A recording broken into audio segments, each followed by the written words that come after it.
हरि ओम। Serial number 102, श्लोक number 13। यो शुक्राचार्य नीति के अंदर कहते हैं, यौवनं जीवितं चिच्छाया लक्ष्मीश्च स्वामिता चंचलानि षडेतानि ज्ञात्वा धर्मारतो भवेत्।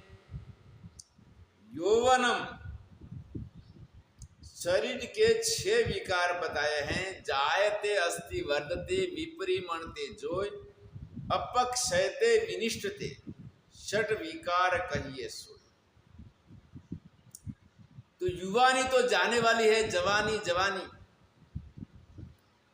जीवन लगातार स्थिर नहीं है, कभी स्वस्थ कभी अस्वस्थ, कभी कोई बार सामाजिक कारणों से सुखी तो कभी दुखी। समाज के अंदर किसी को लाभ हुआ, परिजनों रिश्तेदारों को तो खुश हुआ, और नुकसान हुआ तो दुखी भी हुआ। जीवन स्थिर नहीं है, मन भी चंचल है। चंचलम ही मना कृष्ण प्रमाथि बलवत् दृढ़म। अर्जुन कहता है कि हे अर्जुन, कृष्ण, मन बहुत चंचल है और इतना वायु जैसा वेग वाला है कि जिसका निग्रह करना कठिन है। तो मन चंचल है। छाया जो हमारा चलते समय हमारा जो परछाई है, वो छाया भी नित्य नहीं है। शरीर जैसे चलता है वह चलती है। लक्ष्मी धन संपत्ति वो भी लगातार स्थिर नहीं है। और प्रभुता का मतलब प्रभुत्व, मालिकता। जैसे युवावस्था के अंदर व्यक्ति कमाता है, सबका भरण पोषण करने से वो घर का मालिक कहा जाता है। अब जब इसके बेटे बड़े हो जाते हैं, पर उनकी शादी होती है, वो बेटे कमाने लगते हैं और इसको काम करना पड़ता है, कम करना पड़ता है, तो वहाँ काफी मालिकी बेटे के पास चली जाती है। बूढ़ा होने पर बेटे के बेटे बड़े हो जाते हैं, तब तो घर के अंदर जो मालिकी थी, इसका स्वामित्व था, वो सिर्फ 15-20% ही रहा। और ज़्यादा बढ़ोतरी आने पर वहाँ पर वो जैसे उनको सेवा करेंगे वैसी सेवा लेना होगा। इस टाइम इसका स्वामित्व खत्म हो जाता है। तो ये करके 6 वस्तु चंचल है: यौवन, जीवन, मन और अपने शरीर की छाया, धन संपत्ति और प्रभुत्व मतलब मालिकता, नियंता। ये 6 वस्तु चंचल हैं। ऐसा समझकर धर्मपरायण बना रहे, धर्माचरण के अंदर कभी प्रमाद न करे।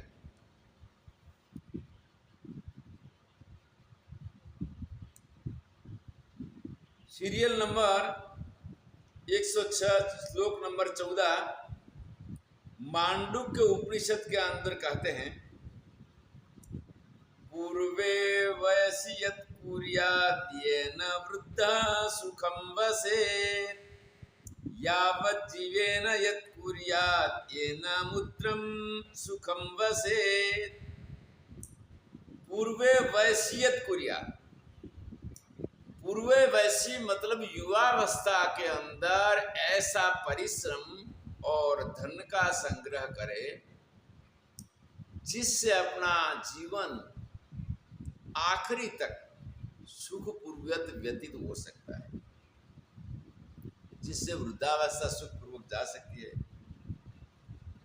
और आजीवन धर्मपरायण रह के, भगवान की भक्ति परायण रखे करेगा तो फिर परलोक इसका सुखपूर्वक जाता है।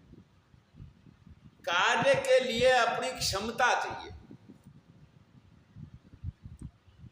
हर व्यक्ति हर कार्य नहीं कर सकता। जैसे आंख बिना देखा नहीं जाता, पढ़ा नहीं जाता, वो तो संभव नहीं है। पर इसके अंदर गुरु गंगेश्वरानंद जी महाराज जन्म से प्रज्ञा चक्षु से और वेद के पास किए। भगवान ने उनको विलक्षण शक्ति दिया, क्योंकि भगवान की भक्ति के द्वारा ऐसी याद शक्ति दिया। पहले वो पढ़ा हुआ सुनते थे, विचार करके फिर इसके अर्थ करते थे और ठीक अर्थ करते। अभी वर्तमान के अंदर वृंदावन में स्रोत मुनि आश्रम के अंदर उनकी प्रतिमा बनी हुई है। अपंग होता है वो सारा कार्य नहीं कर सकता। जैसे हाथ बिना का कार्य, हाथ का कार्य नहीं करता, पैर बिना चल नहीं सकता, लेकिन भगवान का भजन मन से करना है, इसमें कोई रुकावट नहीं है। तन के अंदर सारे अंग पूर्ण नहीं है और अंग पूर्ण न होने से वो क्रिया नहीं होती, लेकिन मन के अंदर वो स्वतंत्र है। मन अगर चंचल होता है तो प्राणायाम का हर व्यक्ति कर सकता है, वृद्धावस्था में कर सकता है। शिव पुराण में तो वहां तक बताया है कि अगर कोई वृद्ध हो, जो वृद्ध सोकर खड़ा होने की क्षमता जिससे कम हो, दूसरे की सहायता से खड़ा हो सकता है, वो भी अगर प्राणायाम में लग जाए और प्राणायाम भी अपनी यथाशक्ति धीमी गति से लेना, रोकना, यथाशक्ति रोकना और धीरे धीरे छोड़ना। शास्त्र में इसकी विधि अलग प्रकार की बताई, 1 से लेना, 4 से रोकना, 2 से छोड़ना। तो कई जगह में 8 प्रतिक्रिया के अंदर बंध की बात किया है, लेकिन एक सरल प्राणायाम है कि वो हर व्यक्ति कर सकता है। और ऐसा प्राणायाम के बाद फिर बाह्य अभ्यंतर विक्षाक्षेपी चतुर्थ नाक को छुए बिना भी प्राणायाम कर सकता है। ये करके आजीवन जो इसी प्रकार भगवान की भक्ति में लगा रहता है, इसमें कोई प्रकार का किसी की सहायता की आवश्यकता नहीं है, केवल मन से करना है। तो आजीवन जो ऐसा करता है तो इसका परलोक बहुत सुखपूर्वक जाता है। इसके अंदर इसको कोई रुकावट नहीं है। और कर्म भूमि के अंदर जीव का कर्म का ही अधिकार है, मानव का कर्म का अधिकार है, और मानव को ही कर्म का फल मिलता है, अन्य प्राणियों को नहीं। तो ये करके धर्म परायण रहकर अपना जीवन व्यतीत करें। सीरियल नंबर 121, श्लोक नंबर 15। धर्मो माता पिताश्चैव धर्मो बन्धुः सुहृदतथा धर्मः स्वर्गस्य सोपानम् धर्मात् स्वर्गमवाप्यते। धर्मो माता पिताश्चैव, धर्म माता और पिता रूप है, क्योंकि धर्म के द्वारा माता की प्राप्ति होती है। कई बार ऐसे बच्चे पैदा होते हैं कि जन्म से पहले माता चली जाती है और माता के मरने के बाद उनका जन्म। तो कई बार ऐसा होता है कि जन्म होते ही बच्चे का जन्म हो गया और प्रसूति के समय माता का देहांत भी हो जाता है। ये किस्मत की बात है। तो कई बार ऐसा भी होता है कि गर्भावस्था में भी पिता का देहांत हो जाता है और बच्चे बाद में पैदा होता है। तो कोई बार छोटी उम्र में भी पिताजी का देहांत हो जाता है। माता और पिता का सहयोग भी अपने कर्म के अनुसार, धर्म अनुसार ही होता है। तो यहाँ पर अनादिकाल से जीव जब कर्म का फल भोग रहा है और धर्म और कर्म अनुसार इसकी गति होती है, इसीलिए जन्म जन्मांतर के अंदर कई माता पिता हुए और भविष्य में भी कई हो सकते हैं, परंतु धर्म एक ही है। वो धर्म ही सच्चा माता है और सच्चा पिता है, क्योंकि इनके द्वारा बारंबार माता पिता की प्राप्ति होती है। इसीलिए कहा कि धर्मो माता च पिता च, धर्म बंधु सुहृद था, और धर्म सच्चा भाई है। क्योंकि कई बार भाई के अंदर भाई भाई का प्रेम होते भी कई बार भाइयों का वियोग हो जाता है। वियोग कैसे होता है? कर्मानुसार। एक बार एक सज्जन के घर गए, दो सगे भाई थे, तो एक भाई कनाडा चले गए और एक भाई ऑस्ट्रेलिया, कितना दूर दूर चले गए। गुजरात में उनका जन्म हुआ है और विदेश में दोनों भाई दूर दूर चले गए। अब वहां कनाडा वाला भाई, ऑस्ट्रेलिया वाला भाई, दोनों को मिलने के लिए उनको बहुत दूर दूर जाना पड़ेगा। सहायता के लिए भी दूर दूर में मजबूर है। फिर कई बार भाई भाइयों के बीच में वियोग भी हो जाता है। वियोग ऐसे हो जाए, ये तो हुआ देशकृत वियोग, दूसरा हुआ वहां पर कालकृत वियोग। जैसे कोई दो भाई है, इसमें एक भाई का परलोक गमन हो जाता है, भाई भाई का वियोग हो जाता है। तो कई बार भाई भाई का टकराव भी हो जाता है आपस के अंदर, भाई भाई में कोई बार झगड़ा होकर दो भाई अलग हो जाता है। और भाइयों का संयोग और वियोग शरीर, स्थूल शरीर तक है, और वो बार बार कई जन्मों के अंदर कई नए नए भाई और बहन मिले और भविष्य के अंदर भी मिल सकते हैं। पर धर्म अनादिकाल से इसके साथ है, इसका सेवन करे तो वो बार बार मिलने वाले नए नए भाइयों की अपेक्षा एक पूरा सच्चा भाई धर्म है। दूसरी बात, मित्र का भी वैसे ही है।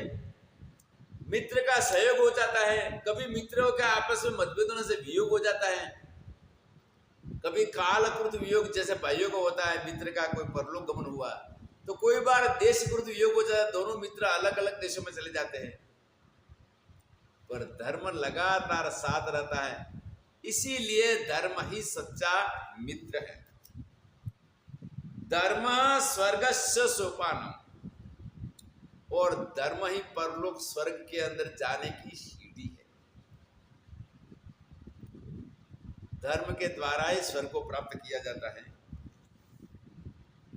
और धर्म से ही धर्मा स्वर्गम अवाप्यते, धर्म से ही स्वर्ग की प्राप्ति होती है। तो लगातार धर्मपरायण होकर व्यक्ति अपना जीवन को व्यतीत करे।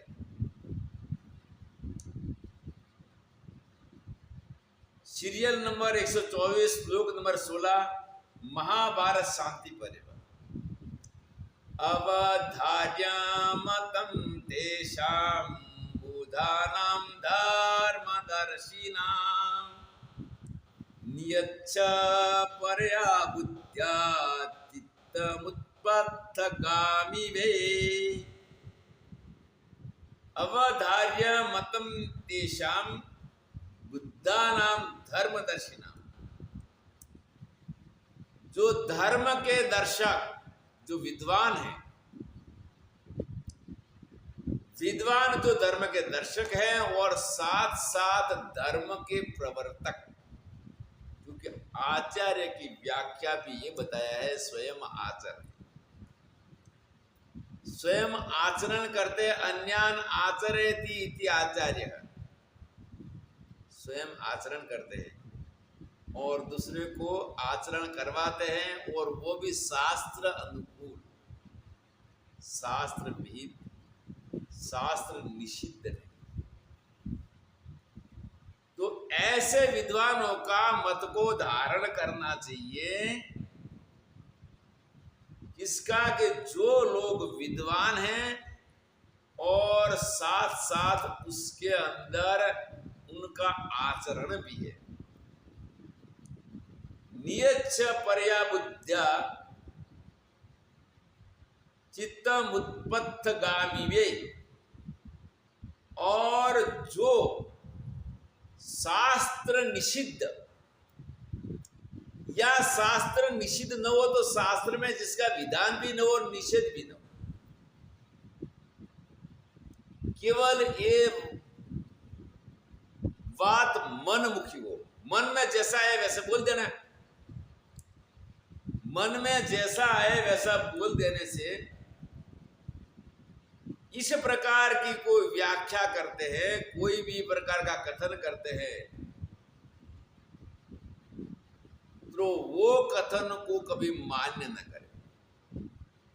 और शास्त्र की व्याख्या करने वाला भी शास्त्र का ज्ञाता हो, यहां शिक्षण की भी जरूरत है।